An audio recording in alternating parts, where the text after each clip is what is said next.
And so does the violent and repressive responses of the state, hand in hand with corporates. But under the current far-right Hindu supremacist regime of Narendra Modi, we've seen this moving to a whole new level. And at the moment, we've got forcible evictions, which are being planned on an unprecedented scale. We've got the scrapping of those laws and provisions which movements fought for, which provided even some measure of protection. They're being summarily got rid of. And now, under the pretext of COVID, we're seeing a lot of very, very disturbing developments, like the auction of the 40 new coal blocks, many of which are in protected forests. So really what we're seeing overall is the open promotion of corporate plunder, which is taking place by both Indian and foreign companies, which are very, very close to the Modi government and to Modi himself. And of course, the prime example is the notorious Adani. And I think it's a really important moment for us as South Asia Solidarity Group to be having this event, because we're really in the midst of, in India, a wave of repression and of dissent by the Modi government.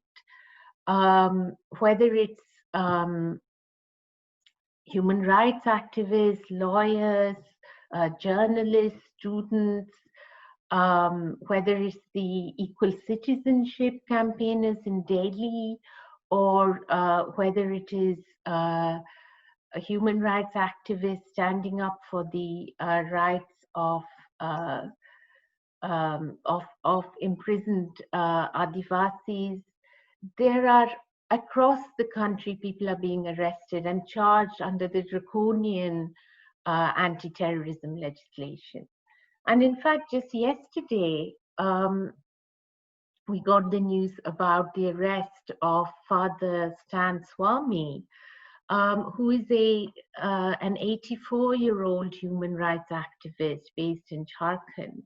And just before he was arrested, he had made a video in which he makes it very clear that the reason why he's being targeted under these completely fabricated charges is because he was one of very few people who actually stood up and spoke out against the incarceration of thousands of Adivasi or indigenous youth who are languishing in jails all across central India, purely because they actually tried to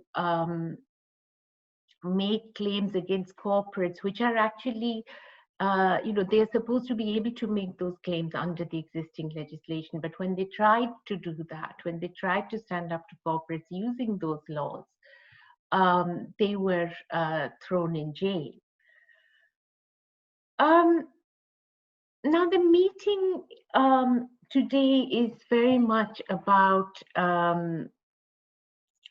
Britain's role in all of this, and about because we as a British-based group are really, keen to emphasize that, Britain's role in this kind of corporate plunder has not gone away. If anything, at the moment, it's being intensified. And we also want to talk about what can be done here in Britain in solidarity with these movements of resistance. So we're really delighted to have with us today Jeremy Corbyn. Now, Jeremy, of course, needs no introduction to most of you. He's somebody who, whether he is representing the people of Islington North as an MP, as he's done for the last 37 years, or as the leader of the Labour Party from 2015 to 2020, He's never wavered from his commitment to social justice and equality, or from a really deeply held anti-racist and anti-imperialist internationalism. So it really means a lot to us to have him here with us today. South Asia Solidarity Group, like many other solidarity organizations, has always known that we could turn to him in the work that we do, which really seeks to amplify and support the demands which are coming out of people's movements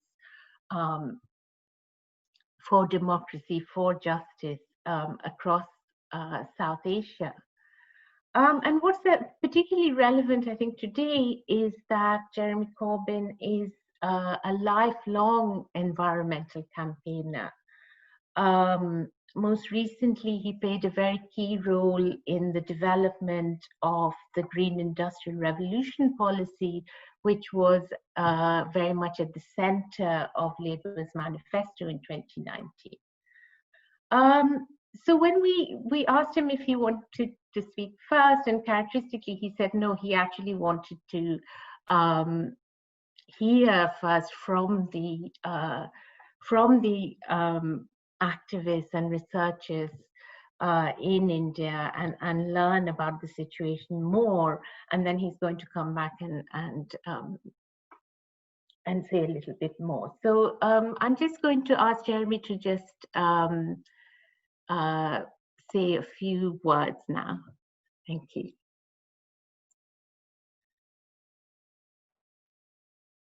I think you need to unmute yourself, Jeremy.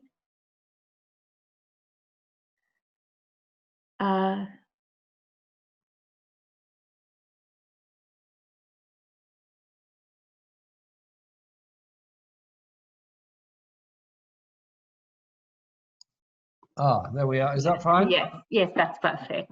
Gavana, thank you so much. And I will be very, very brief, because as you kindly said, I'd like to reply a little bit later on when we've had the discussion and from people talking about their experiences.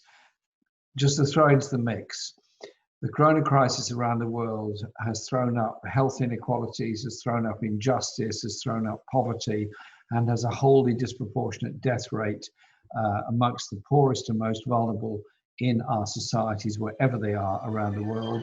And the death rate amongst people in the poorest countries is also amongst the highest across the whole world. And the pictures of day laborers being driven out of New Delhi when the corona crisis hit for the first time and told to walk home to distant places was something that I found quite appalling, but also emblematic of inequality, poverty, and injustice. The environmental crisis facing the people of India is obviously massive. It's air pollution in the cities, it's water pollution, it's water shortages, and it's huge levels of flooding, partly because of deforestation policies of the past. And the economic development model, which seems to involve a great deal of mining of natural resources. Some of the companies doing that are British based, involves the destruction of ancient natural forests and the pollution of many watercourses as a result of it. So what I'd like to do is, after we've been through the contributions, make my own contribution, which will then focus on the pressures we want to put on for COP26, which will be in Glasgow next year, a very important conference it is too. But above all, it's about empowering people. So many environmental disasters are presented to us through our TV screens as though we have no power or influence ourselves. We have a great deal of power and a great deal of influence if we exercise it collectively.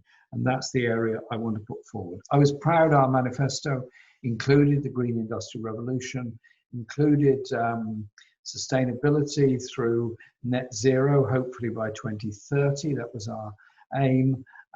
But it was also about biodiversity and protecting of our natural world, not just at home, but what British companies and British trade does in other parts of the world. I'll stop there because I could go on too long. That's the danger of my job. And I'll listen to people and I'll come back a little bit later. But again, thank you so much for inviting me to join this call. I realize this is actually quite late at night for people that are watching from India. And I've just seen Kamal Chenaway is on the call. Welcome, Kamal. Lovely to see you. And I'll come in a little bit later on. Thank you. Okay, well, thank you very much, Jeremy, and it's really great to have you with us. We're going to now introduce as our next speaker, Priya Pillai. And we're really very happy to be able to have Priya with us. She has been working on environmental and social justice issues for almost 2 decades now. She works very closely with grassroots movements that focus on energy, climate justice, and forest rights. And among the organizations she's worked with are the Right to Food campaign, as well as Oxfam, ActionAid, and Greenpeace. And many people here will remember how in 2015, she was about to fly to London to actually testify before British MPs about the activities of British companies mining in India. But she was actually prevented from leaving the country by the Modi government. But of course, that has not in any way deterred her from her really essential work, which she's going to talk more about today. Priya has a postgraduate law qualification. She's currently actually pursuing a PhD on the socio-ecological impacts of large-scale renewable energy projects in India in the absence of a regulatory framework. So she's going to be talking in particular about the problems of the way in which solar power is being rolled out under the control of the Adani Group, particularly in Tamil Nadu. So I'll hand over to you, Priya. Thank you. Thank you, Kalpana, and thank you, everyone. Thank you, South Asia Solidarity Network, for giving me this opportunity to share my thoughts and experiences with all of you. Very quickly, I think we all know what's been happening in India with the current regime. You know, after it's been 6.5 years since this regime has come to power in India, and in these 6.5 years, we've seen you know, things change and take shape for the worst in India. And it's been there on all sectors, not just on environment, on agriculture, on the civil rights front, on minority rights, on the whole communal agenda that has been pushed forward, the whole Hindutva agenda that has been pushed forward with a lot of might by the state. Of course, I'm not going to get into any of that. I'll try and basically stick to the whole environmental aspect of the Modi government. So India, in the April-June quarter of 2020, India's GDP fell by 24% actually. And India has actually, in the last 5 years, lost almost 120,000 hectares of primary forests, which is actually 36% more than the loss that was of forests from 2009 to 2013 actually. So even on the Environment Performance Index, India's ranking has really fallen down and all of that. So on one hand, you have all of these statistics. On the other hand, is the story of the growth of corporations and corporates in India. So we have seen Ambani and Adani, both corporations which are close to the Modi government, basically standing number 1 and 2 in the Forbes list of richest Indians. And I think a couple of weeks ago, what shocked Indians was the fact that, you know, Ambani has been making 90 crores every hour since the lockdown in March. Jeremy was just sharing about the plight of the migrant laborers who are walking thousands and thousands of kilometers back home, you know, and the response of the government to the pandemic. So it's really shocking to see Ambani actually making 90 crores an hour since the lockdown in March. If you look at the data put out by the Association of Democratic Reforms, BJP has received 93% of corporate donations between 2016 and 2018. I think all of this points towards something, because they are all connected. You know, the whole loss of primary forests, the fallen GDP on one hand, and on the other hand, the growth of corporations that have been close to the current government, and the corporate donations that have come into the BJP coffer, which they've been using to buy and sell governments, to crack down upon civil rights, to shrink the democratic space of the country, basically. So in 2014, when BJP came to power, it came with this whole slogan of Sabka Saath, Sabka Vikas. And that slogan has become a joke today. We know Sabka Saath, Sabka Vikas has just, in their election manifesto, I remember they had enlisted environment under industry, and by reading that, you will understand that their mandate or their intent was very, very clear. Even then, they just wanted to ensure that the hurdles that come in the way of the industry should be removed, and that's exactly what the government has been doing, basically. So on two fronts, the government has been really performing badly. First, diluting the entire environmental regulatory framework of this country, and the second is basically cracking down on activists arbitrarily. And this, when I say cracking down on activists, of course, it's not just environmental activists, it's all kinds of activists, anybody who has been dissenting or raising a voice or protesting against anything.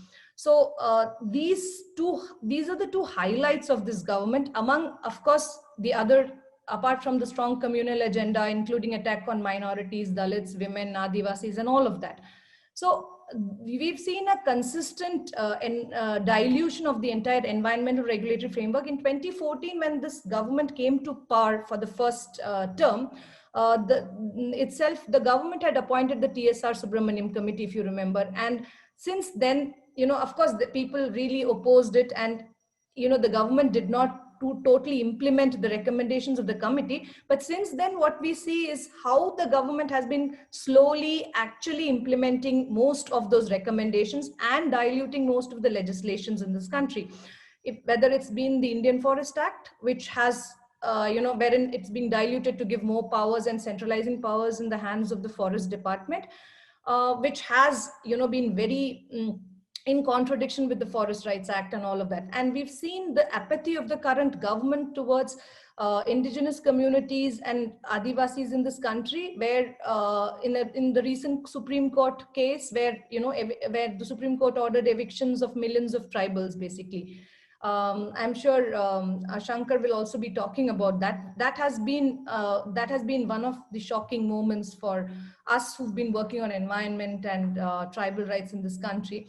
Again, the government has, in this year, March, as the pandemic hit us all, been actually out to totally amend the EIA norms, the environmental impact assessment norms, to include exemptions from prior environmental clearances for projects, to exempt projects from public hearings, that is public consultations with communities, as well as to increase validity of these clearances, especially for mining projects. So one has seen this whole thing. When we talk about EIA, one of the things that is least spoken about is also the renewable energy sector. Of course, we've been talking about coal mining, we've been talking about fossil fuel industry and the excesses that they've been engaging with, on the community, along with the government and the local administration. But one of the recent things that I wanted to share was also about the renewable energy sector, which has been given a blanket exemption,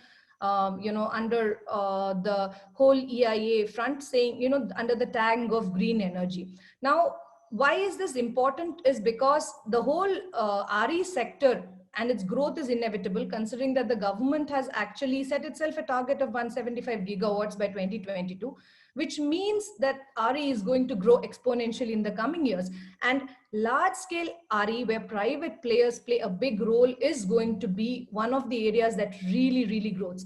And being an environmentalist, I've myself been working on fossil fuel for the longest time and been advocating renewable energy. But what we see once renewable energy, especially large scale projects have been coming in, is that especially solar projects are land intensive and water intensive.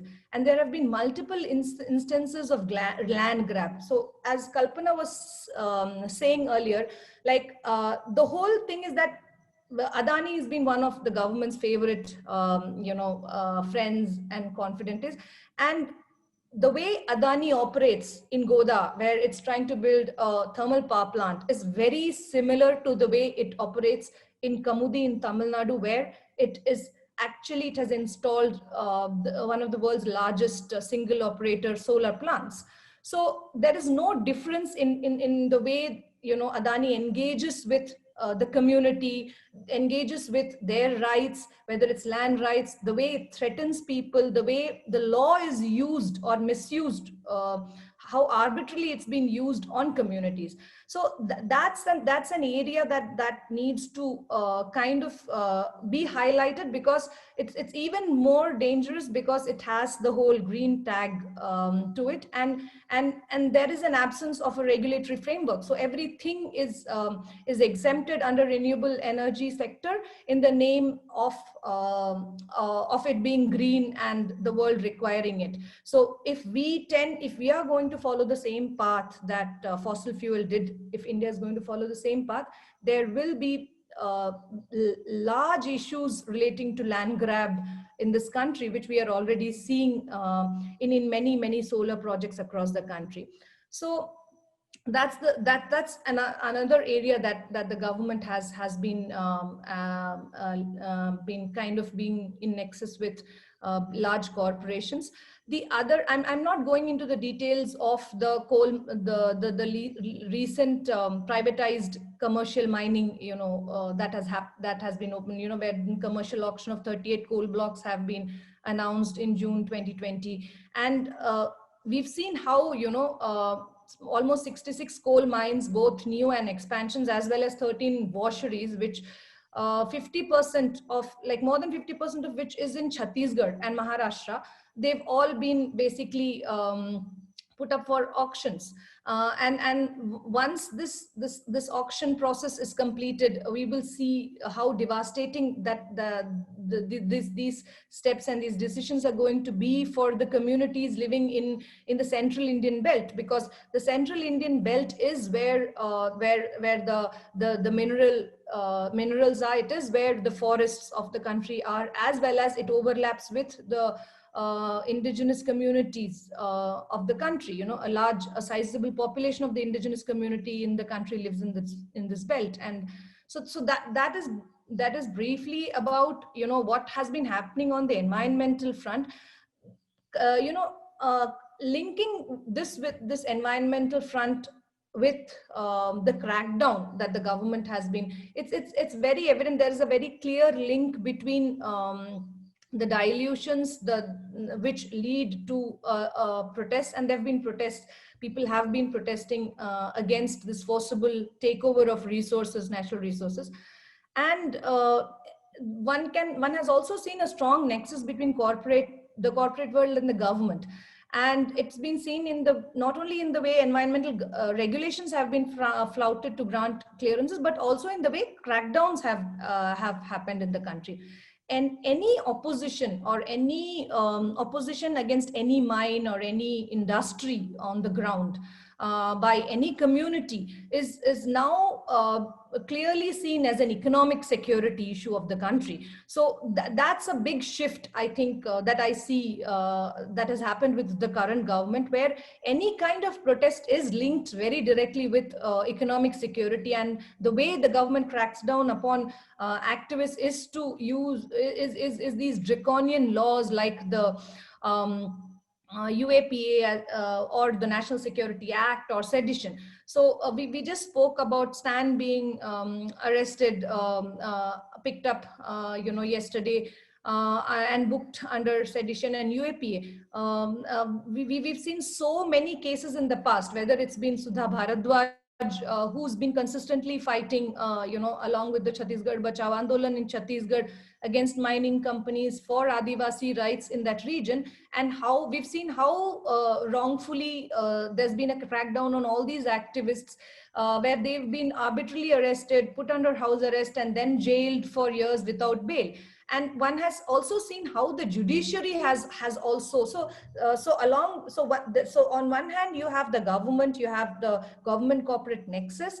On the other hand, there is a role that the media, the judiciary, and other institutions have been playing. The media trial by pro-government media houses often basically ensures these polarization, that the polarization happens fast and quickly. So I think this whole thing of building false cases, arresting people, cracking down on people's rights, and then there is this media trial that the pro-government media undertakes to polarize opinion in the country, and all of this happens, or it creates basically a larger narrative in favor of the government in an atmosphere where ultranationalism thrives.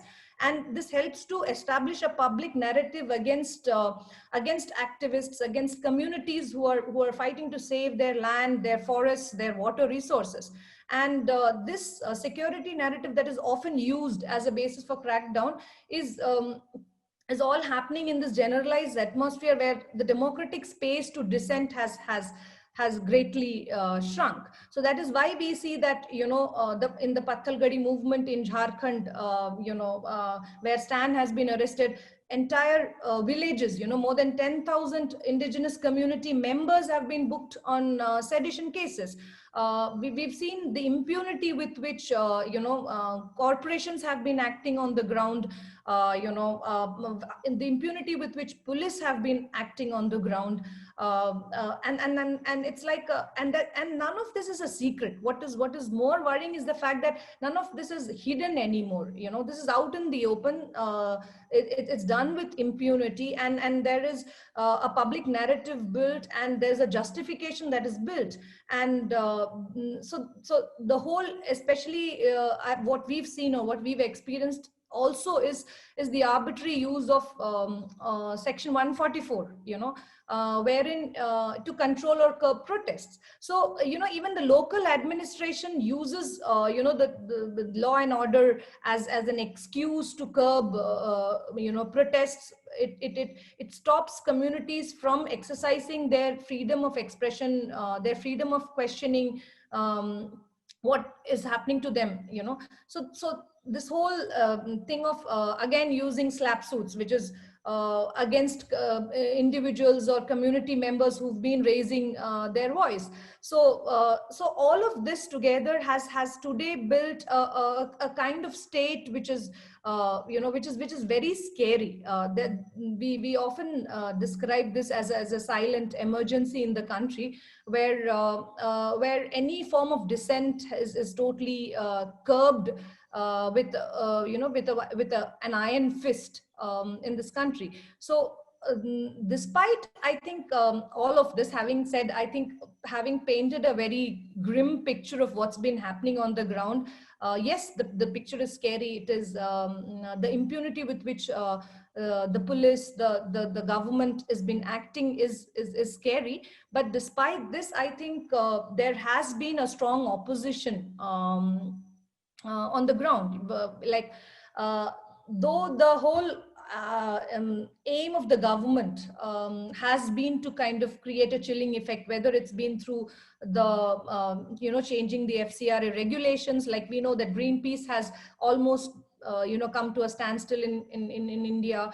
Amnesty, the last couple of days, Amnesty was formally shut down in this country, and all of this because they've been working on human rights, because there have been voices of organizations. So this whole and all of this, whether it's been the crackdown on international organizations, whether it's been crackdown on activists and community members opposing large developmental projects on the ground using NSA, sedition, UAPA, all of this was basically put in place to kind of have a chilling effect. But I also think that that there is a strong opposition on the ground. While there is all of this happening happening, there are also people fighting it, and the movements on the ground are standing strong. They are holding strong, basically against a lot of these violations.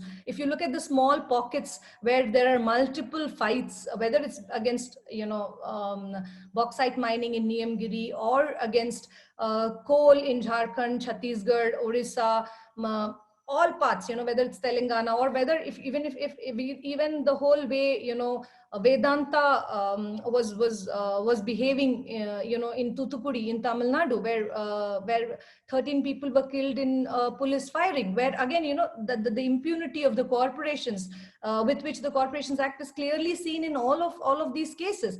But the silver lining is that at the end of all of this, there are very strong voices of dissent. There are people who are standing up against this impunity, which continues to be the silver lining for me. Yeah, I'll stop there. Thank you very much, Priya, for that really illuminating analysis, and also for a kind of, an inspiring point you made at the end about the extent of resistance. Just wanted to say before we move on that if you are based in the UK and you want to get involved in the campaigns for the release of the political prisoners, which Priya mentioned, the targeting of Muslim and Dalit and Adivasi communities and so on, then please do, follow us and keep in touch with what we're doing here in Britain. So I think there are definitely going to be a lot of questions. We're going to have questions at the end. So I'm going to move on now. Our next speaker, we had hoped to have him here with us, but because he is, where he is, the network is really poor. He has sent a short video recorded speech, which I'm now going to show you. So our next speaker is Ramlal Kariyam, and he's an activist from the Hasdeo Aranya Bachao Sangharsh Samiti, which is the Save Hasdeo Forest Association. And he is a Panchayat member of Salhi village, which is adjacent to a coal mine. It's the Parsa East Kente Basan coal mine. So Ramlal is himself an Adivasi farmer who has been at the forefront of the campaign on the ground against the pollution, the environmental destruction, the destruction of the forests, the rivers, and the wildlife by Adani's coal mining in Chhattisgarh, where he lives.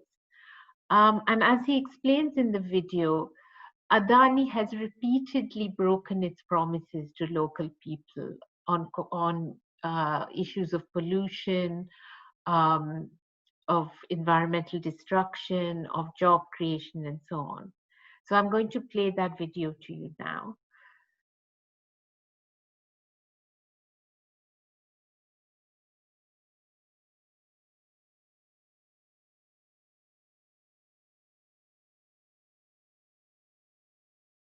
मैं रामलाल सिंह करियाम, ग्राम साल्ही, टिकरापारा, जिला सरगुजा, छत्तीसगढ़ का निवासी हूँ। इस क्षेत्र में आज Adani company Parsa east केते बासन माइनिंग कर रही है, जिस माइनिंग में ग्राम सभा 2008-9 में हुई थी। इसमें ग्रामीणों ने सहमति दी थी, लेकिन सहमति ग्राम वासियों के द्वारा दी गई थी। उस सहमति का इन्होंने आज सही ढंग से पालन नहीं की है, और हम 2013-14 में ग्राम वासियों के द्वारा मिलकर जब आश्वासन दिया गया था, ग्राम सभा में प्रस्ताव दी गई थी, उस प्रस्ताव का पालन नहीं करने के बजाय हम 2013-14 से अडानी के खिलाफ लड़ाई लड़ रहे हैं और हम सारी जंगलों में ग्रामीणों के द्वारा 6 महीने तक आहार मिलती है और 6 महीने तक हम अपना भरण पोषण जंगल के माध्यम से करते हैं। वो जंगल आज अदानी कंपनी के द्वारा काटी जा रही है, तो हम नहीं चाहते कि हमारा प्राकृतिक विनाश हो।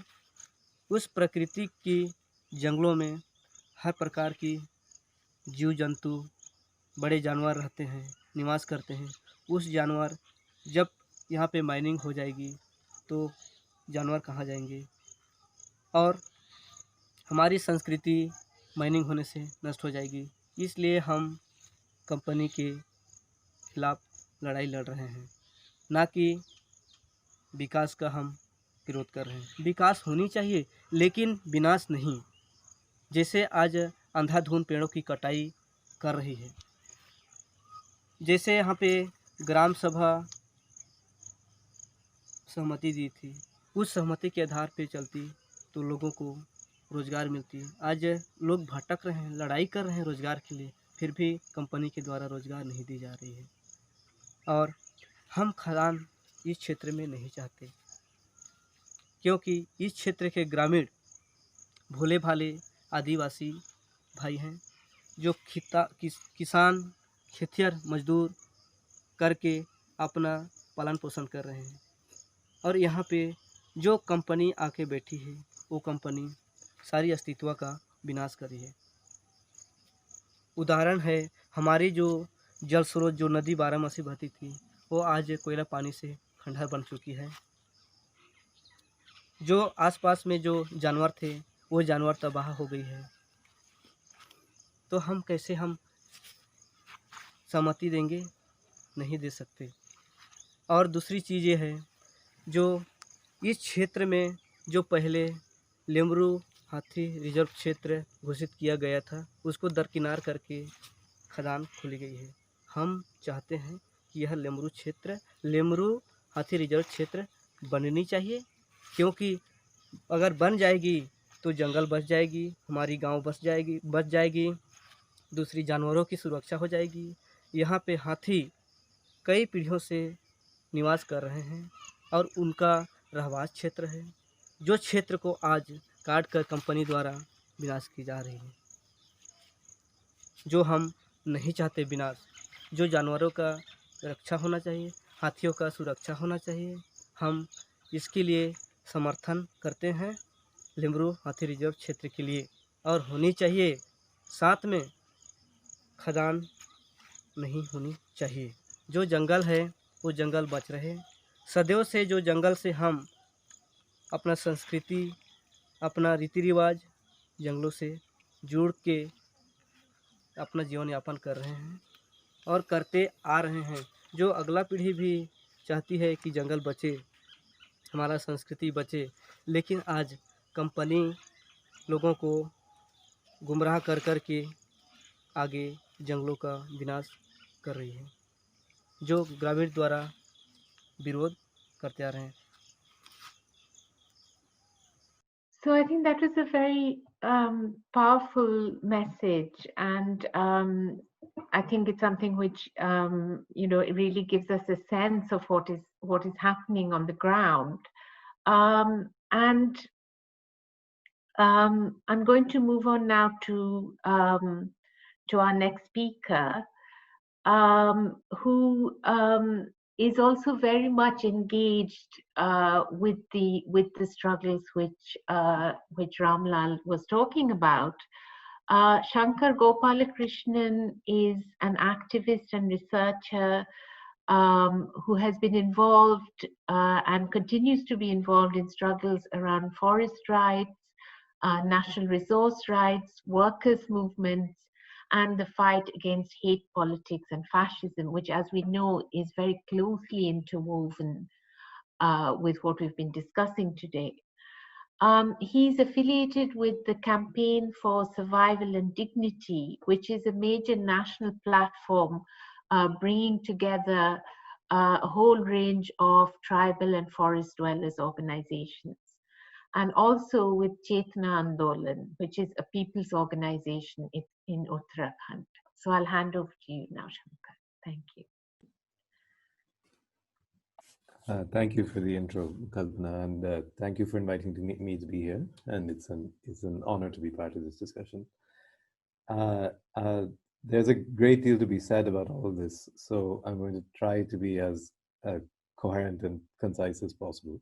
But what I want to do first was just take a quick step back, because I think there's a way in which understanding the resource politics in India and the policies around these resources is that this is one area in which this government has both elements of continuity and discontinuity with what came before. And so I think it's important what we see what the fundamental changes are in order to see what is actually happening. So I think it's that since the colonial period, since the British ruled us, the entire edifice of natural resource control in India has always had sort of two competing strands in it. And I think one of the problems is that this, in a certain way, the way of thinking about this as an environmental issue has been, the vocabulary and way of thinking has come in later. But the issues predate this, in a sense, the language of environmentalism. And so if you see, even during the British period, there's a constant effort to expropriate and centralize control. I mean, the biggest example of that was the Indian Forest Act of 1927, which essentially empowered the colonial government to take over any piece of land it wanted, declare it a government forest or a reserved forest as it was known, and then extinguish people's rights inside it, just literally by a strip of paper. I mean, the state I'm living in right now in Uttarakhand, all mountain slopes, this is a predominantly Himalayan state, all mountain slopes over 10 degrees of slope were declared to be wasteland by a one-line notification in 1893. And therefore, it was deemed that everyone's rights in those areas were disregarded, or cancelled. But every time the colonial administration tried to do this, it faced an intense resistance from people, including, again, Uttarakhand is one of the most famous examples of that. And the result was that then you had laws and regulations that were passed, what was called the Wilkinson's rules in Chhattisgarh and Jharkhand, what's in Uttarakhand was called the Van Panchayat system and so on, that recognized people's rights over natural resources. And above all, and particularly their right to decide what would happen to those natural resources and how they would be used. And then these laws and institutions and so on would be sidelined, and once again, a centralizing effort would be taken. And this kind of back and forth cycle at a very broad level we can see has been happening in India for over a century now. Now this happened earlier as well, and the whole fight around the Forest Rights Act, in which many of us were very involved, to get the law passed, we saw the same dynamic happened within the then Congress-led alliance government. And you had huge, very powerful forces, especially from the forest bureaucracy. They didn't want this law at all. They didn't want people's rights recognized. And they were backed up by corporate capital in India and abroad. And then at the same time, you had people's movements, you had progressive elements in the ruling alliance, and you even had elements of the bureaucracy that were concerned about violence and conflict that came down in favor of the act. And eventually the Forest Rights Act was passed. And if I was to summarize the biggest change that has happened since the Modi government came to power, it's that this landscape has shifted totally in favor of the most oppressive elements of the government and the most oppressive elements of the corporate class. And there's one particular irony in this, which is this is a government that goes to town a great deal with how it's supposedly a nationalist government. And like most governments around the world that do this, the actual reality is that what it has done is it has opened the floodgates, and I think this is particularly relevant to today's discussion, to international capital, to capital from other countries. And it's not only done that in environmental policy, it's actually done that in its most extreme form in a way that's never happened in Indian history before. In political donations, two routes, that is the what's called electoral bonds, anonymous instruments of donating money to political parties, where by law, the identity of the donor cannot be disclosed, even under India's Right to Information Act. And similarly, what's called the Foreign Contribution Regulation Act, which Priya Pillai referred to, the FCRA, which has been tightened as of last week, with reference to NGOs in 2017, I think it was amended to say that to make it much easier for foreign companies to donate to Indian political parties. So this so-called nationalist government has actually massively accelerated in the input of foreign capital both into India's economy and in India's politics. And that's had a very direct impact on these rules, on environmental rules and natural resource politics. And finally, I just want to note is that this tendency then since March, since the corona pandemic became the source of India's, what's regarded as the world's most stringent lockdown and so on, that tendency has accelerated even more.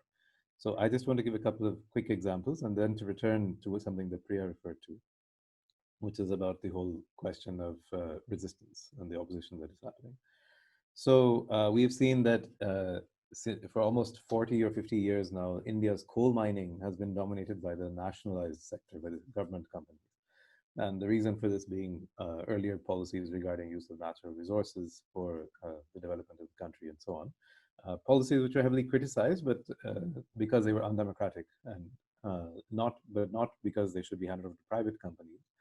This government took a massive decision about, I think it's roughly 2 months ago, in which they amended the Coal Mining Act to throw open all coal mining to private companies, which, as I said, this is a historic move. And on a side note, as evidence of something that Priya mentioned regarding many people's, what I might mildly say, is disappointment in the role of the judiciary. The state government of Jharkhand, which is ruled by an opposition party, challenged the constitutionality of this law in the Supreme Court, including on grounds of people's rights, not only on the grounds of the state government's rights. And the Supreme Court has now held 5 hearings in this case and has not heard arguments in a single hearing, has just been adjourning the matter repeatedly. And the first auctions were held, I think, about 3 or 4 days ago. Similarly, under the Forest Rights Act, which I won't go into the details of that law, but it was a historic legislation, not only for India, but actually at a world level, because it dealt with the British colonial forest management regime, which had basically survived into post-colonial India, largely unchanged. And for the first time in India's history, it laid down rules and statutory provisions, legal provisions, that said that local communities would have the right to decide how their forests were managed. They would have. It's an irony that in India, actually, until this law, Indian citizens had no right to protect forests. If you went into a government-reserved forest and opposed the felling of trees, as famously happened in the Chipko movement here in Uttarakhand, you might know it as a tree-hugging movement, that was a crime under Indian law. And now, under the Forest Rights Act, it's not. And one of its most critical provisions insofar as corporates was concerned was that the consent of village communities, you heard Ramlal referring to that in the video just now, the consent of the Gram Sabha, which literally means the assembly of the entire village, was a mandatory requirement before forest land could be handed over to any company or project. And both the previous government and the Modi government have ignored this requirement in project after project.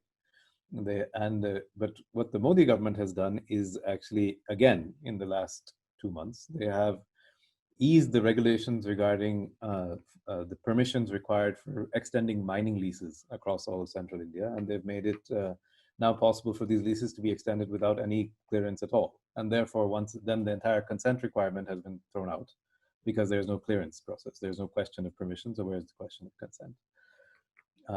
Priya, if we had time today, I think Priya could tell you the fascinating story of the struggle she was very, very closely involved in Mahan, in Madhya Pradesh, where for years and years, villagers fought for their right to consent to be respected by the government, again, under both governments, Congress. So this has also happened in the pandemic. Then we've seen in Madhya Pradesh, though this decision has not yet been made public. I mean, it's not, the actual document is, as far as I know, not available in the public domain. But it's been announced that private companies are going to be handed over huge tracts of forest land in the name of afforestation. And this, again, the reason this is important is that afforestation in India and in most of the world usually means monocultural plantations of trees. And there is no, in India, there is practically no land, except maybe in the high Himalayas or some parts of the Andamans, perhaps, that is not being used by some community or the other, whether it's for grazing, whether it's for forest produce collection, whether it's as common property, etc. And many of these lands are destroyed in so-called afforestation projects. And handing it over to private companies in this manner is also illegal under the Forest Conservation Act. But nevertheless, it's being done, and attempts to protest against it are ignored in the name of the lockdown. Finally, I wanted just to note the environmental impact assessment notification of 2020, which Priya referred to. We refer to it in short as the EIA notification. Now, this is a major part of India's environmental regulatory system. It's also very deeply flawed. But what it basically says is that before a project an industrial or other so-called development project can begin, it has to undergo an impact assessment. And under the old rules, these projects had to be subject to a public hearing where people could voice their objections. And these, once this public hearing was held, then the permission would be granted by the state or the central government, depending on the size of the project. Now, once again, during the lockdown, during a time when supposedly, I just want to note again that we are talking about the world's most stringent lockdown. I was very pleased to hear Jeremy refer to the incident is horrific, the mass migration of workers. Many people in my own organization started walking for their home states during the lockdown. And at a time like this, the government chose to try and amend this notification. They gave, I think, a grand total of 2 weeks or 3 weeks for public comment, which is mandatory under the law. And in fact, to the extent that the courts for once had to intervene and say that, no, you must give a longer time period for public comment, and you have to translate this notification into languages other than English, which the government also, so-called nationalist government, was not willing to do. And but in this new draft that they want to bring in, has some extraordinary provisions. It says that public consultation will not be required for many projects. It says that if there are violations of the law, they can be legalized post facto, merely on paying a fine.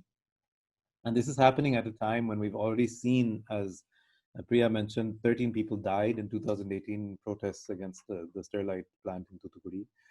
This year, there is still a well, or as we're speaking, there's an oil well on fire in Assam in a place called Bagjan by the government oil company, which has been burning for 2 months now, as a result of which huge numbers of people have had to be evacuated and people have died. And this entire regulatory system is being essentially scrapped effectively at this time. And all of this goes along with changes, not only repression of civil rights, as we talked about, but also massive changes, which you may have seen in the news, on labor laws, on agricultural laws.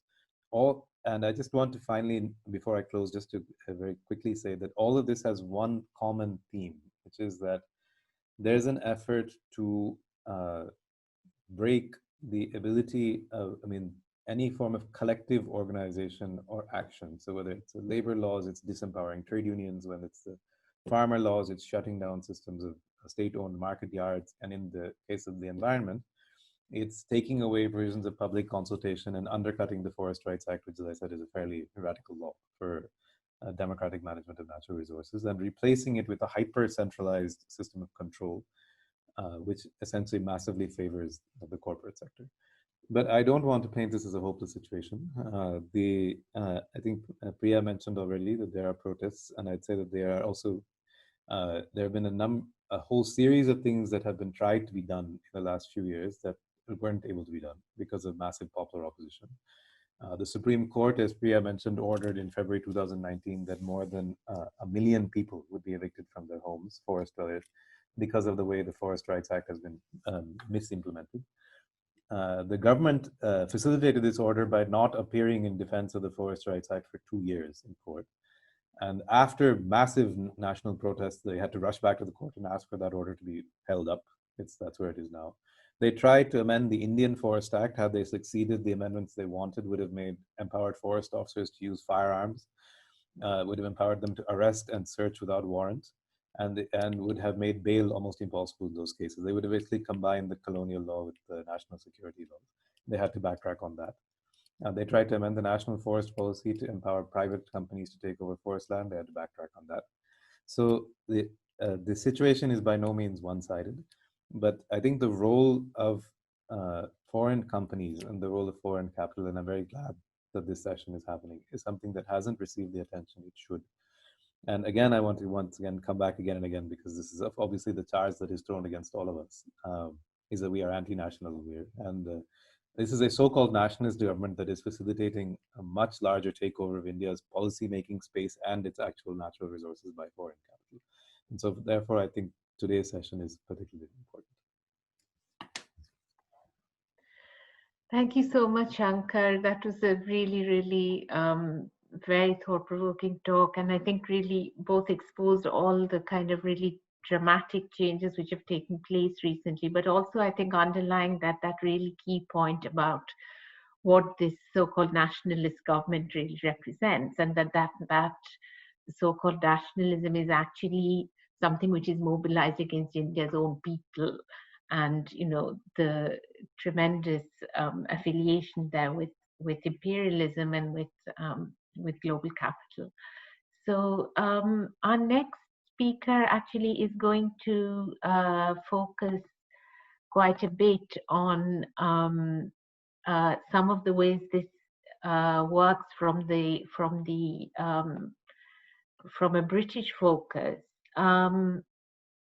Keval Bharadia is a political economist specializing in transformational international development and justice, and he's the co-designer of the comprehensive financial transaction tax proposal.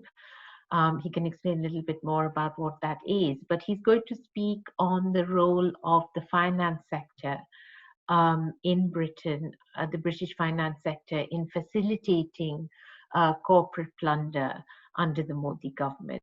And he's also a member of South Asia Solidarity Group. So I'll hand over to you, Keval.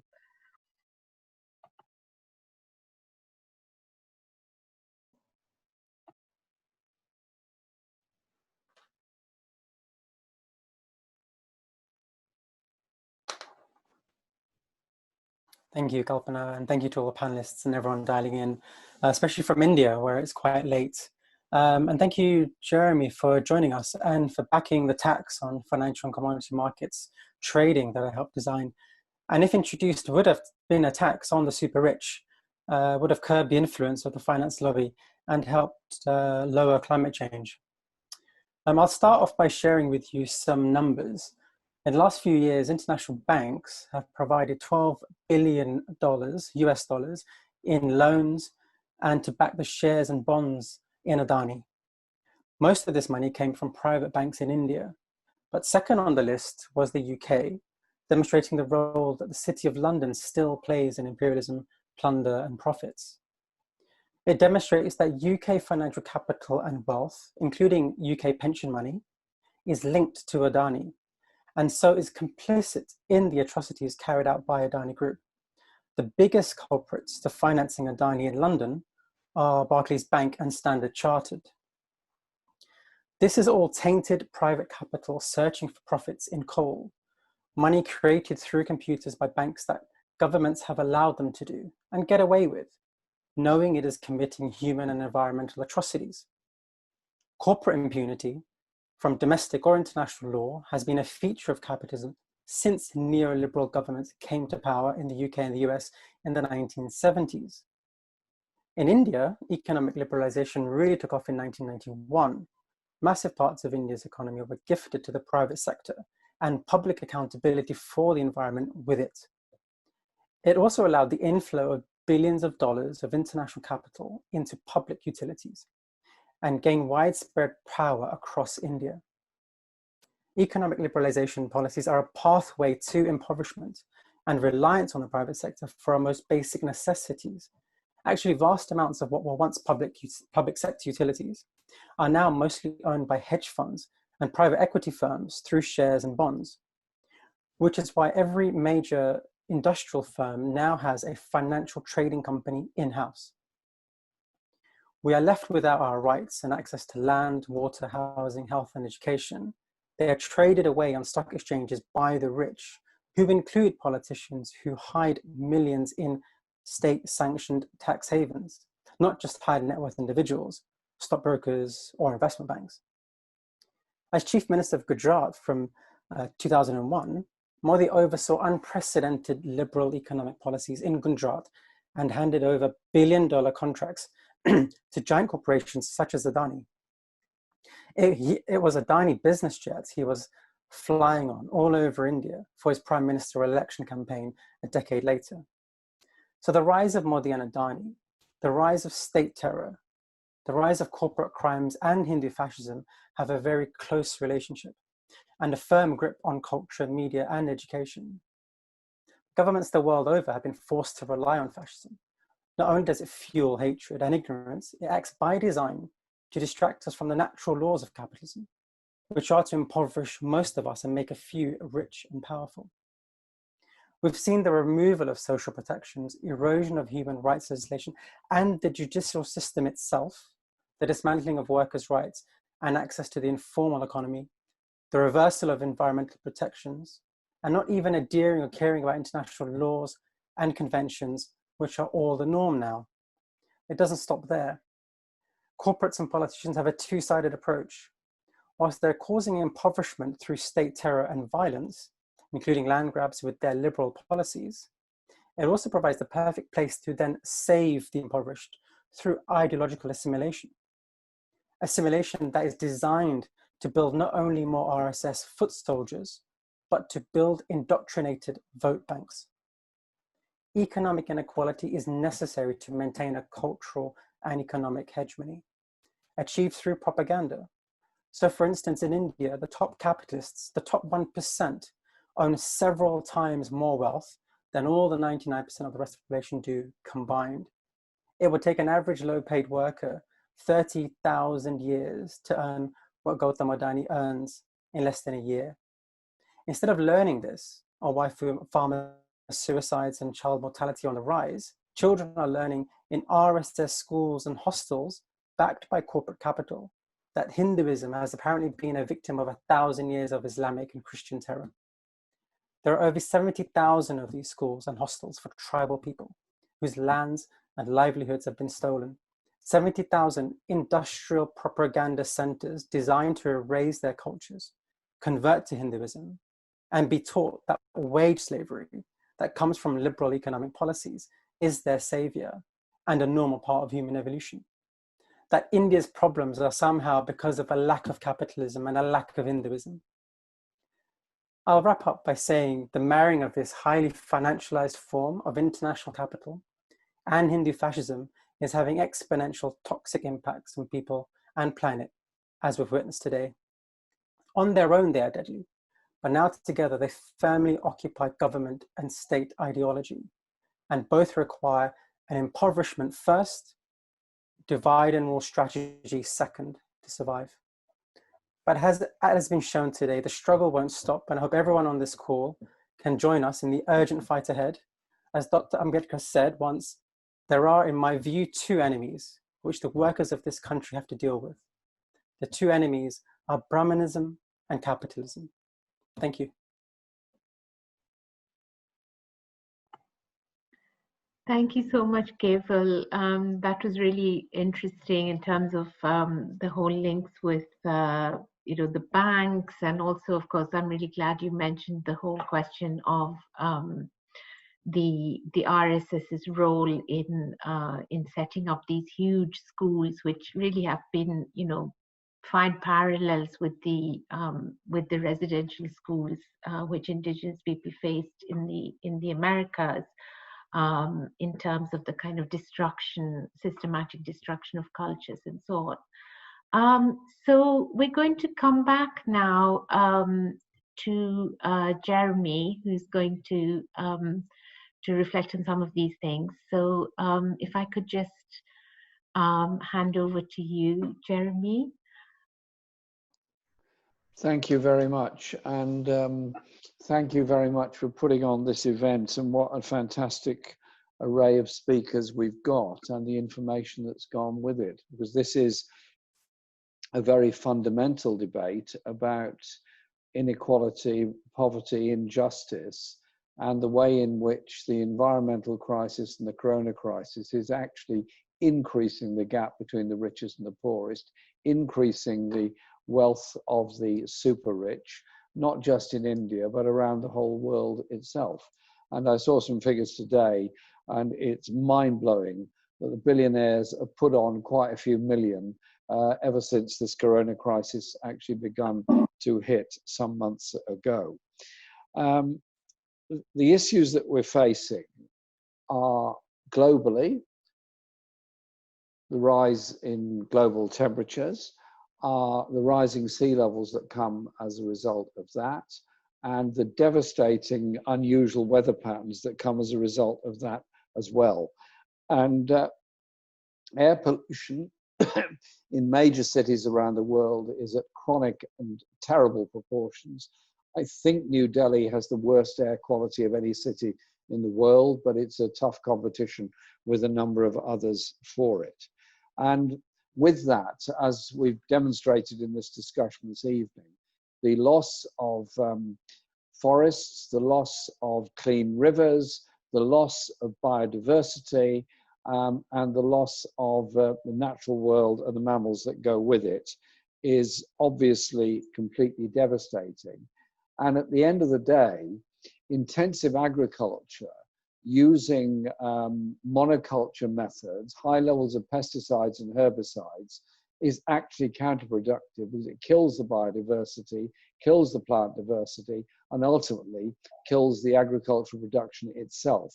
So we end up with a sort of desert situation.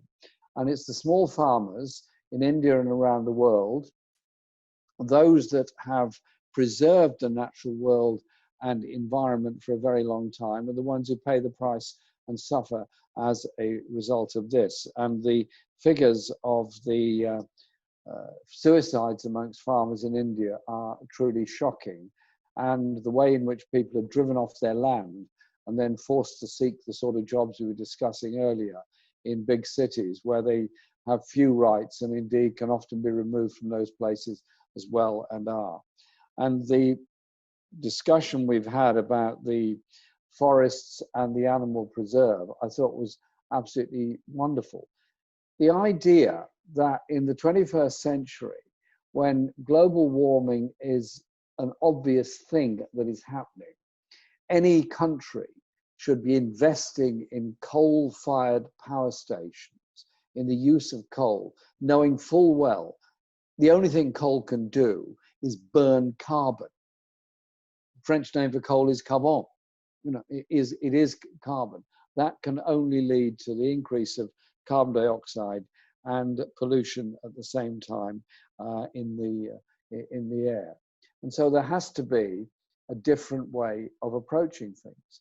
There has to be a sustainable way of developing energy. There has to be the use of wind, water, wave, and solar power. That doesn't mean taking over agricultural land to create huge solar farms. It means the use of solar panels where you can on the roofs of buildings, etc., as a way of generating electricity.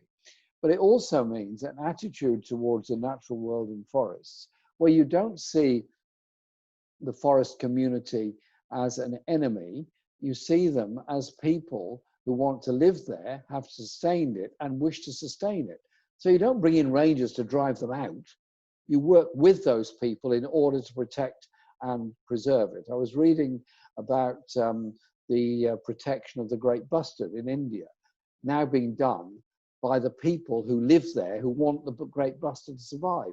Likewise, those that are protecting elephant reserves, tiger reserves, and other places. And around the world, any intelligent thinking is that if you want to create a place that protects the natural world, you don't treat the local population as an enemy, you bring them on board as being the major protectors of it.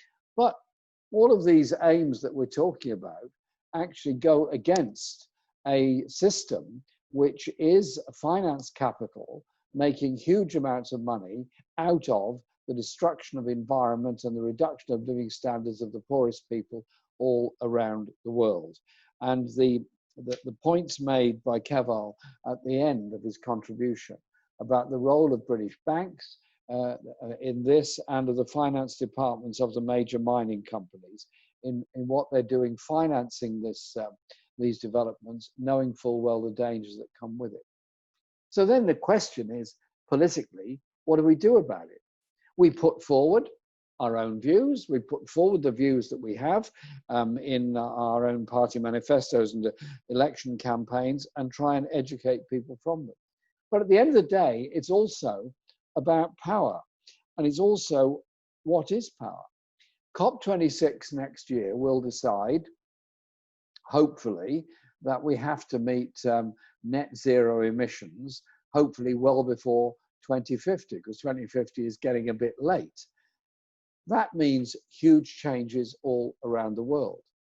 That doesn't mean you encourage global capital to further destroy the natural world to promote mining or to promote anything else at the expense of the natural world. You have a state of mind and a philosophy which is about how we bring about that environmental protection. We're not going to achieve it unless we have united movements, unless we have movements around the world that activate themselves transnationally. In this country, in Britain, my country, we fought the general election campaign on a manifesto which included a very carefully laid out proposal for the green industrial revolution, which was about investing in green industries. And what I said in proposing this policy was this wouldn't be like the previous industrial revolutions, the steam/coal revolution, the engineering revolution, or the electronic revolution, all of which resulted in a massive transfer of wealth from the poorest to the richest. This would be the other way round, because it would be community-led and community organized. And I'm not surprised that you come across the Indian government trying to destroy the forest protection law and then be forced into retreat because of popular action about it. So it is about empowering people around the world. And that means for us in this country to use the information that Keval and others have proposed, have given to us about which companies are involved in the mining exploitation and how we oppose them and unite in doing that with the forest peoples in India and elsewhere about it. Because this global movement, which has been shown during the corona crisis, it is possible for us to very easily talk to each other all around the world by communication such as we're adopting now. We had those communication systems before, but we didn't use them enough. Now let's use them much more and understand and unite with each other. I've never spoken at so many international meetings in such a short time as I have in the last 3 months. I've done huge meetings all over the world, essentially people giving the same message. They're fed up with poverty, fed up with inequality, fed up with the destruction of their natural world, be it the West African rainforest, the Amazon rainforests, the Siberian taiga, or the forests in central India. And they've had enough of watching their world being destroyed on the altar, not of progress that improves the living standards of the very poorest, on the altar of growing inequality and financial wealth being handed into those in tax havens in various parts of the world. And so I take from the discussion we've had the horrors of what's happening. I take it from it a sense of empowerment and emboldenedness by the work being done by forest peoples and others to protect their world and oppose these companies. And I want to work with everyone to try and develop the strength of those campaigns in all of our countries. And so that when a British bank finances a mine in India that is destroying an elephant reserve, that is destroying a natural forest, that is driving people out of their homes and creating polluted watercourses and damaging the life chances of those children, then we're surely at one with them in opposing what that company is doing. We've got to make our voices heard in order to bring about change. Some of the bravest people in the world now are those that are defending the natural world and environment and pointing out that there is enough food to go around if it's shared fairly. It is possible to use technology to protect the environment, not to destroy the environment. And those are the powerful messages that I take. And I finish on the point about the power that is used against those that stand up against the destruction of the environment. From indigenous people that have been murdered in Brazil for standing up for their rainforest, for those that have stood up in Central America for the same purposes, those that have opposed coltan and other mining companies in West Africa, as well as those opposing coal mining in India. are actually part and parcel of the same campaign. Let's build that sense of global solidarity, which we are more than capable of doing. It does mean understanding why you cannot go on forever destroying the natural world without even the very richest people paying a price. They might be the last to pay the price, but ultimately we all pay that price. At the moment, it's the poorest and landless people of the world that are paying the price for the greed of the worst people on the planet. Thank you very much. Thank you very much, Jeremy, for that really kind of global picture of not only what's happening, but how it's being resisted, and also what we can and must do going forward. So I'm going to move on quite quickly too, because there's already quite a few questions that are coming in. So I'm going to open it up to that. I think it'll be best if you can put your questions on the Q&A, which is the icon in the middle at the bottom. I know there's some in the chat already, which I'm going to pass on to the panel. But we have one here, which is presumably from someone in the UK who's saying, can we as a collective in the UK take legal action against British pension funds or companies invested in those companies profiteering from land grabs? Can we build a legal case of harm to us here too as a consequence of the investments in overseas jurisdictions? And I'm going to just pass on a couple more questions for the speakers to respond to. One is really about the potential of renewable energy, because, you know, Priya opened up that discussion about some of the kind of really problematic approaches. So Usman J says he would like to hear more on the potential of renewable energy to reconfigure socioeconomic activity in a more just and equitable manner in India, particularly given that India has to take a different historical route compared to the West, where industrialization and colonialism went hand in hand. We also have a question from Sundeep Narwani about is there a model EIA law from any country? Is there any comparison of India's EIA laws with that of other countries? So I'm going to leave it with those three questions for now. Would anyone like to just come in on those from the panel? And then I think I'm going to leave it up to you. Yeah, Jeremy, please. Yeah, I think we can all answer on the questions, and they're all very good questions. First of all, on the one concerning legal action against British pension funds, Keval might be able to help with this, but as I understand it, legal action can be taken by an aggrieved party. So in other words, action could be taken through the UK legal system against a company on behalf of people that are affected by it. So in other words, the forest peoples that are affected by a British investment could take action in the UK courts, obviously having to use UK environmental law to do so.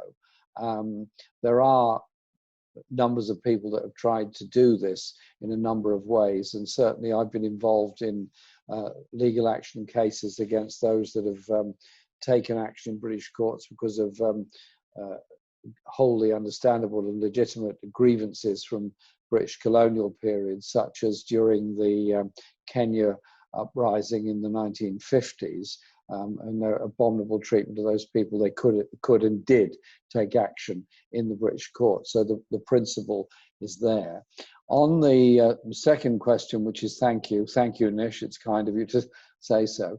On the third question from Usman, I'm just looking at it now, on renewable energy, absolutely correct. Renewable energy is possible to be far more efficient than it is at the present time. In Britain, there has been a huge development, particularly of wind power, to some extent of wave power. And I was supportive during the election campaign of the use of tidal wave power as well, because you can generate on coastal areas massive amounts of electricity from that. And so it is about ensuring that happens, but it's also can be done through empowering communities that they are given the resources in order to develop a wholly local electricity generation system and a wholly local distribution of it, which means that you don't have to spend so much money. You still need a grid, but you don't have to spend so much money on a massive national grid, because you've got much more localized generation. Germany have been very good at doing this through local authorities and that way of doing things. So it can be done there. And I think Osman is quite right to point out that industrial growth and colonialism in India went hand in hand, and post-independence there was this form of industrial development through parastate companies, which has developed much heavy industry in India, or did, but also there is a huge problem of power and wealth inequality. And the last point is the EIA law. There are a number of models which in Britain, Friends of the Earth, internationally Greenpeace and others have put forward, environmental impact assessments, and the European Union has very strict regulations on environmental impact assessments that have to be made before a major development can take place, be it road, railway, airport, or whatever else. And I could just say that there is much opposition in London to the development of a third runway at Heathrow Airport, which is in the constituency of our good friend John McDonnell, who cannot be with us tonight, but sends his greetings and solidarity. And what is so far prevented that runway being built is the air pollution that would come, not just from the increased number of planes that would take off and land at London Heathrow Airport, but by the amount of traffic that we generated around Heathrow Airport because of the increased use of it. And so there are a large number of aspects to this that can be borne in mind. And I would have thought one of the demands at COP26 has to be environmental impact laws to be global rather than just national. And so it becomes an international agreement that people have a right to have any proposal assessed on its impact on the environment. I'll stop there because I think Keval will be able to answer probably more fully than me on the legal points that have been raised.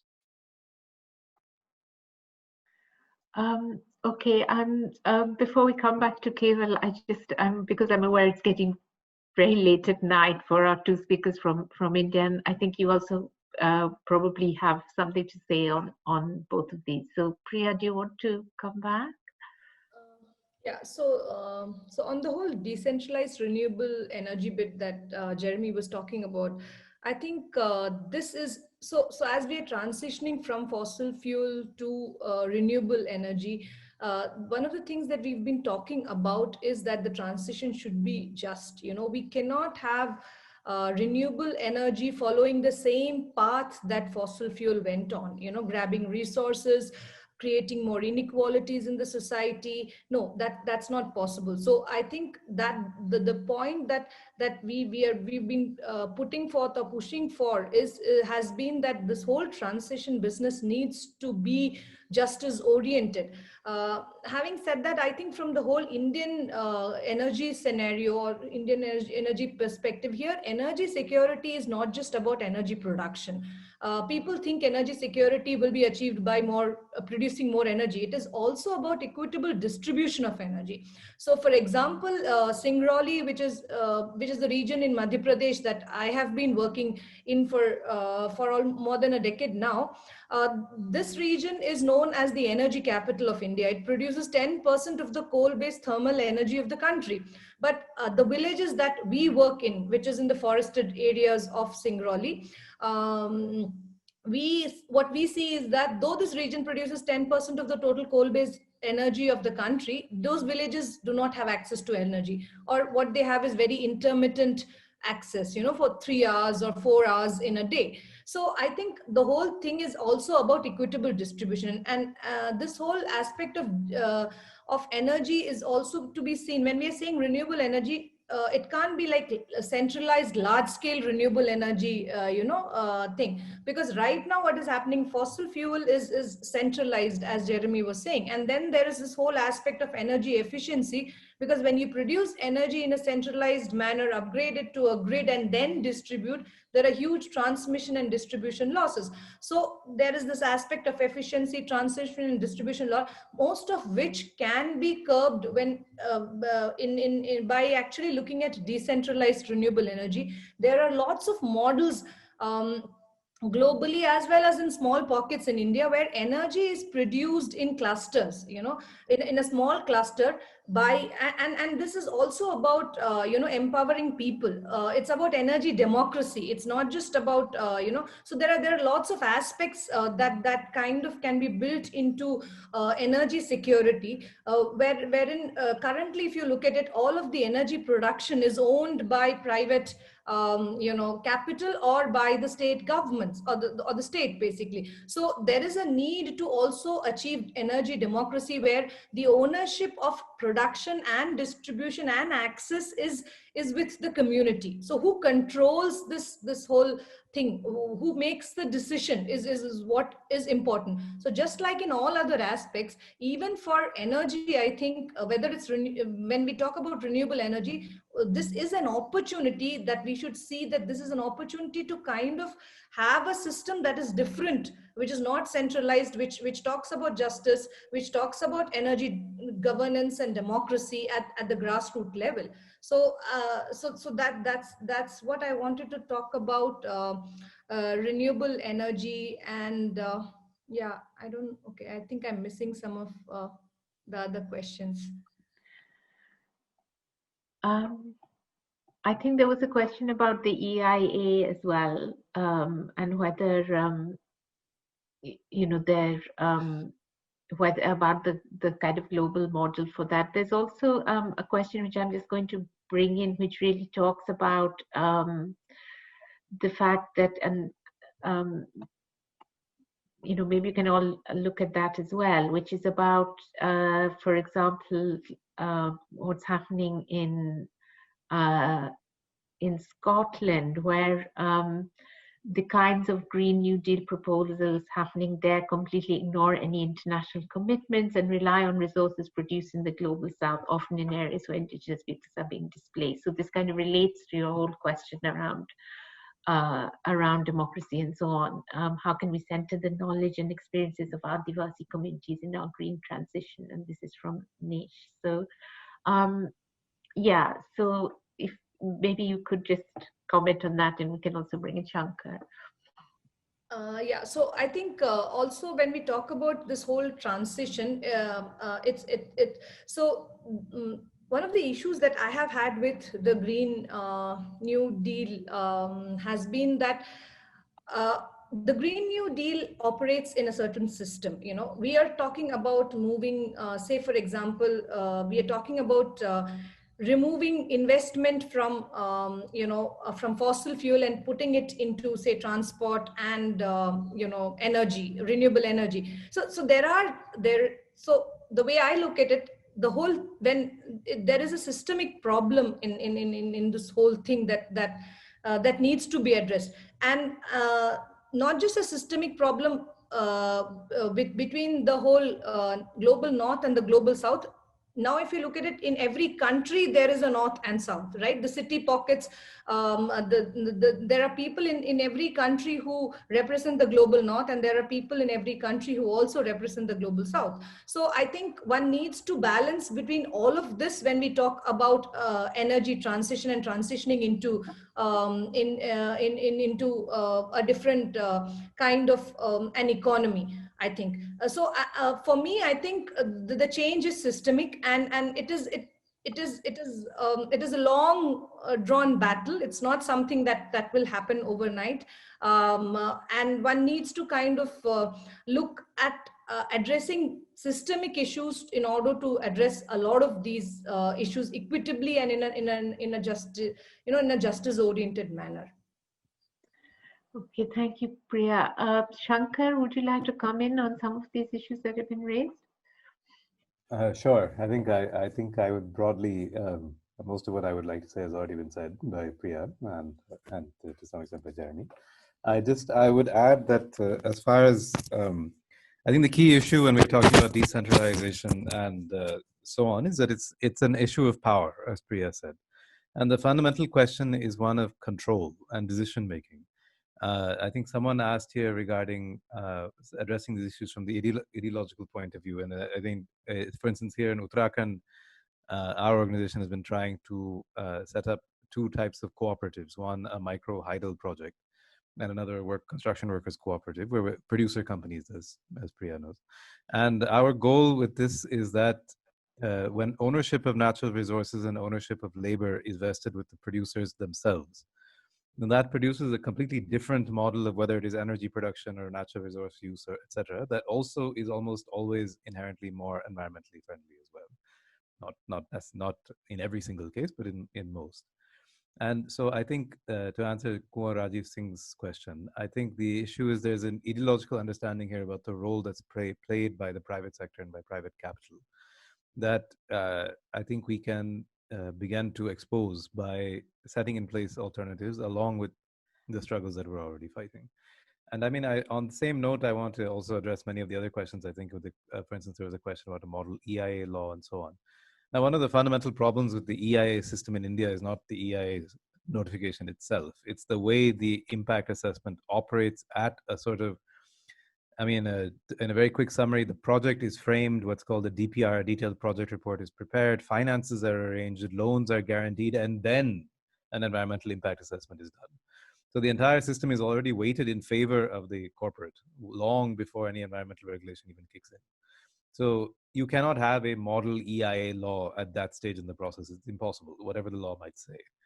So the entire, as Priya said, the entire process needs to be reworked, which is one reason that in the fight for the Forest Rights Act, we emphasize that the issue was not about who protects, I mean, whether forest should be protected or not, but who gets to make that decision. I mean, on a side note, the Chipko movement in Uttarakhand, which is probably India's most famous grassroots environmental movement, has been entirely misconstrued as being one where people hug trees because they love them. I mean, they did love trees, but they didn't just hug them.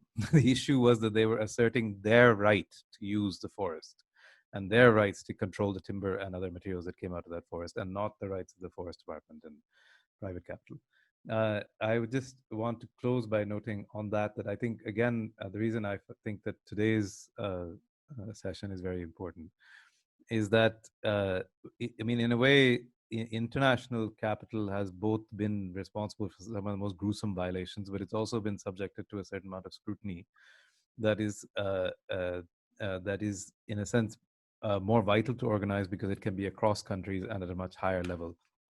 And so, for instance, even from a very narrowly self-interested point of view on the part of corporate, there's been study after study and report after report that has shown that ignoring people's rights over their resources and ignoring environmental damage is actually bad for corporate investment. There's a group here in India, which I'd like to recommend. Nish had asked earlier about things to read. I've neglected to put up a link. It's called Land Conflict Watch, and they've been doing for the last 3 years or so, they've been doing a very systematic, rigorous research on conflicts around land. And they found an enormous amount, I'm forgetting the figure, I think it's around 3.3 billion rupees of investment in so-called projects that are stalled because of conflicts over resource rights. So this entire way, I mean, going back to Keval's point about British finance being involved in financing a lot of the resource grabbing, it's, I mean, as we like to say, it's not only is it bad, it's also mad. I mean, it doesn't work. This entire approach of hyper expropriation doesn't even work for the capitalists, leave alone for anyone else, as Jeremy mentioned. So I think these are issues that can be brought out, and they're issues that are actually very difficult to bring out in India right now for reasons that we know. But that certainly should be brought out when British finance is financing this, British finance is trying to profit from it. And as somebody mentioned, people's pensions are being put on the line in this manner. So if the matter can be raised in Britain in whatever manner, I think that would be very useful. Thank you, Shankar. I'm going to go back to Keval now. I think we, particularly on that point which Shankar just came back to as well, about the kind of action which can be taken here around the issues which you raised. I think all of the speakers have pretty much covered it all, but maybe I'll try and think about something different. In regard to legal action on British companies, obviously Share Action is a UK NGO that is trying to lead the work on trying to get pension funds to invest out of things that are considered harmful. The problem with that approach is that the way in which finance operates is that it's tasked with providing the best returns on that capital. It is a fiduciary responsibility of governments, of financial institutions, of financial authorities, of banks to make sure they maximize return on investment. And until we think about the ideological underpinnings of that statement and say, yes, we don't want environmental destruction, but we're happy to take a 50% reduction in our returns on this portfolio by excluding these companies that are doing this highly profitable mining or other industrial sectors that causes environmental harm, we'll be happy to accept that. We're nowhere near that, and that's where organizations like Share Action have hit a bit of a stumbling block. So we fundamentally have to go back to the ideology, as one of the questions was put on the group, which is that it's the profit motive that's driving all of this, and that is embedded within the financial legal systems that operate in the UK. So actually, it is we cannot divest from dirty companies, because as I've been told by heads of strategy at investment banks, who I've tried to argue with to get them out of coal to divest, they've said we've amortized our spend on these companies, our coal spend, for the next 20-25 years. We've got in our plans a plan to make sure that we get back that money, and nothing is going to get in the way of that. That's a huge challenge there that we need to hurdle that we need to get through. Quickly, the other issue about renewable energy, that question is interesting because in that question, it implies that India must take an action of growth. And if anything, I would argue we need to really think about growth, and there is a whole movement of degrowth. I think we have enough stuff on the planet. We have enough production of things that are made for profit by factories that are cheaper to run 24 hours a day, 7 days a week, than actually to switch them off. So instead we have these mass marketing departments selling things out of warehouses because we've just got an overproduction. So I think we need to be careful about renewable energy as being a utopia, in that if it leads us to growth, it's a bad thing. We don't need more growth. But I take all of the other panelists' comments, and I totally agree with them as well. And the same thing about these impact assessments that are done on the environment. As Shankar pointed out, they are window dressing and greenwashing. A lot of the time, they're done with the idea that if we can harm the environment to a lesser extent, but also provide some things for the people impacted, it will get through legislation. And I'll be surprised if we can hold off to fighting for the third runway in Heathrow for a long time now.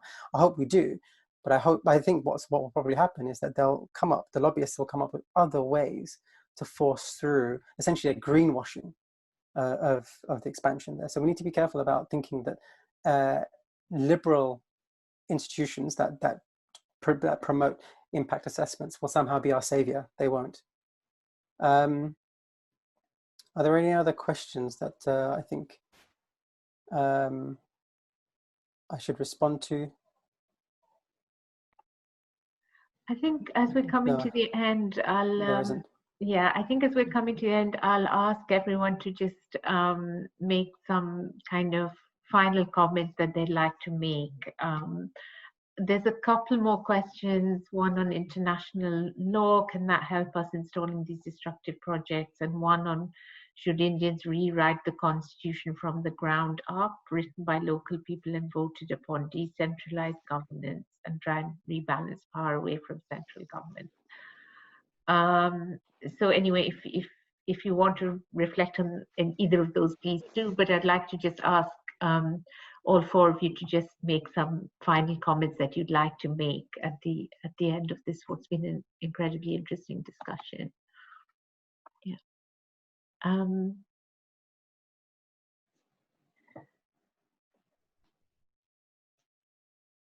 Shankar, do you want to start this time?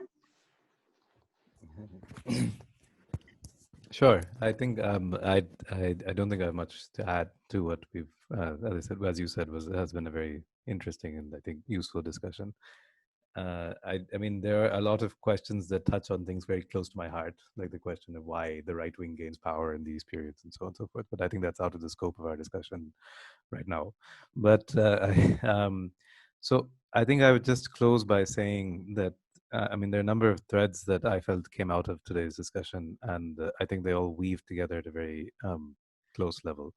What the point that Jeremy began with around the question of empowerment, and that there's more power in people's hands than they're often aware exists. Starting from that to the question of control over natural resources and control over whether it's energy or any other form of resource. And then relating that to environmental regulation, and finally relating that to the role of international and global corporates and global capital. I think if we can tie these together, then there's a basis for a common strategy, and for many of the points that have been raised today. And I think there is a lot of effort to tie them together. But I think that's some of the things that came out of the discussion today that I found most striking. Thank you. Priya? Yeah, I think I echo what Shankar says and what Keval was sharing about the whole aspect of degrowth, because that's, as an environmentalist, as somebody who's been working against fossil fuels for the longest time, I feel for me the basic question is how much more can we grow? How much more can we grow on a planet that has finite resources? And definitely the whole capitalist model of growth is one that's totally unacceptable for multiple reasons, especially including this aspect of justice, which should be at the heart of every discussion and every debate. So I think I again, reiterating the fact that currently what's happening in India is capitalism that's riding on the back of a Hindutva wave, which is what makes it so lethal and so toxic, I think. And of course, one keeps wondering what is the answer to the larger questions, like despite GDP falling and despite high rates of unemployment and despite people losing control over their natural resources, why are people voting this government to power? Is there something beyond this? There are things that one doesn't really can't really understand using their one's logic. So those are questions that remain, I think. But at the heart of this whole thing, I think it is about justice. It is about decreasing inequalities. It is about people's control over their resources, and it's about people's decision making that remains at the heart of all of this, I think. Keval? I'm not sure what to say after that. The speakers have been brilliant. Thank you so much to them, and thank you to all of the questions that have been coming in, and all of the attendees for staying up so late, especially in India. The struggle continues. We have to become fully aware of the arsenal used by the financial institutions and the corporates who are becoming financialized. A larger part of their income is now from trading stocks and commodities, because it's much easier It's easier because it gets away from dealing with environmental campaigners to make money through financial markets that these corporates have access to, enabled by the investment banking community and the finance lobby. And let's not forget, the finance lobby in nearly every neoliberal country I've looked at is the majority financer of the right-wing party. So if we really want to think about a new world order, if we really want to think about reclaiming our environment, holding on to some sense of humanity, we completely have to take the fight to the finance lobby. Thanks, Keval. Jeremy, would you like to? Yes, Kalpana, thank you very much for arranging this, and thank you very much for putting it on. I think we should, as I said in the chat box, do it again, but I think it's unfair on people in India to be having this kind of meeting in the middle of the night. It's only around 8 o'clock in the evening here, which is fine. It's very nice, but for you, it's far too late. So can we maybe do it again at maybe a weekend or something like that, when it can be at a reasonable time for all of us? Because I feel for you on this, as one who often does very, very late night discussions to assist people in the USA and so on, which so I feel for you, and thanks for coming on the call. There's a lot of you need to unmute yourself. You've just got muted somehow. What happened was, in my excitement, I knocked the mouse, and that then muted myself. I've now unmuted once again. So it's exposed the weakness of international environmental law, and it's also shown the freedom with which very big finance businesses, many of which are based in London, but not all, are exploiting the environment around the world in financing the demolition of the rainforests, which make way for soya production in Latin America, to coal production, which is destroying equally valuable forests in India. And so there is a case for fighting back on all fronts. You fight back by demonstrations and actions, fight back by legal action through the courts wherever you can, but also I think we should use COP26 as a way of trying to grab the global media presence and interest in it as a way of highlighting what is actually happening in the name of economic growth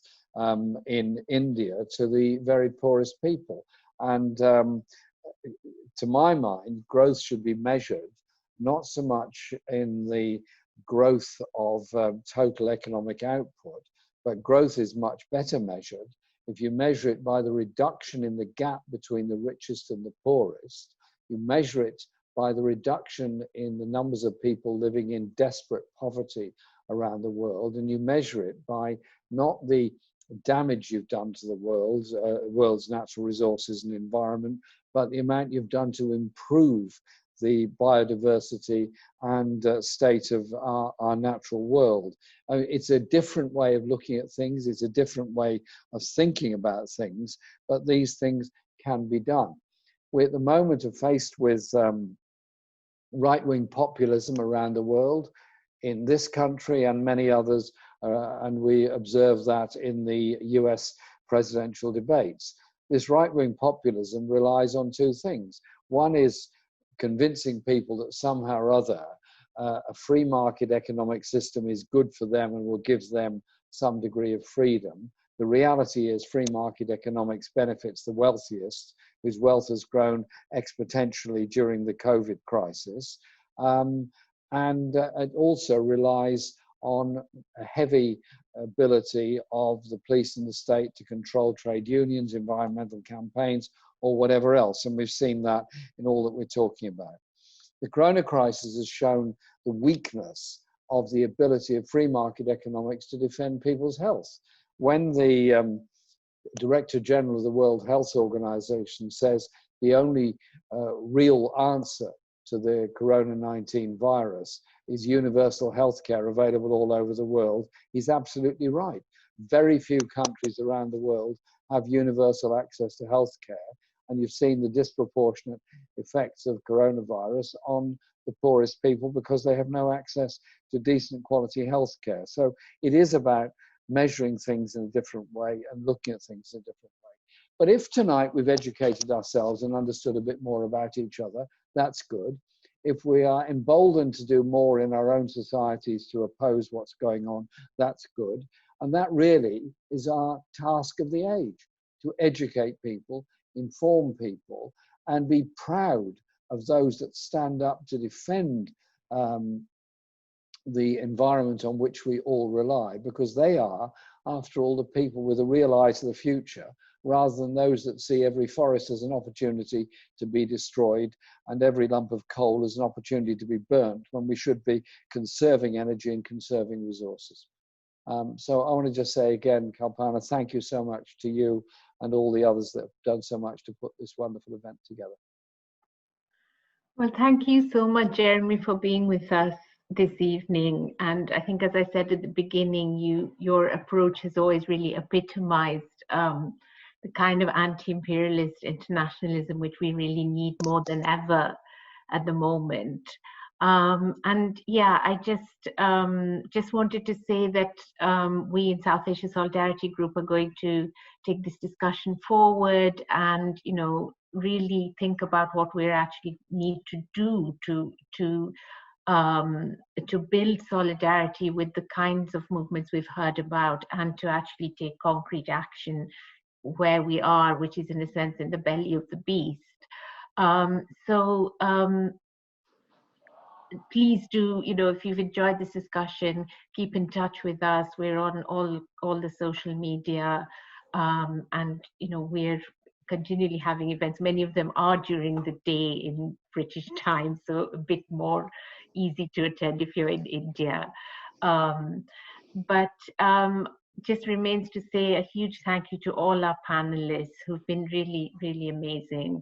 And thank you to the audience as well, who really made it a very interesting discussion. And we hope to see you again soon. Thank you. Thank you. Thank you so much. Thank you very much. Thank you, everyone. Thank you, Priya. Thank you, Shankar. Thank you, Keval. Thank you, Keval. Thank you, Bye. Kalpana. It's been great. Thank you. Bye. Thank you all. Bye-bye.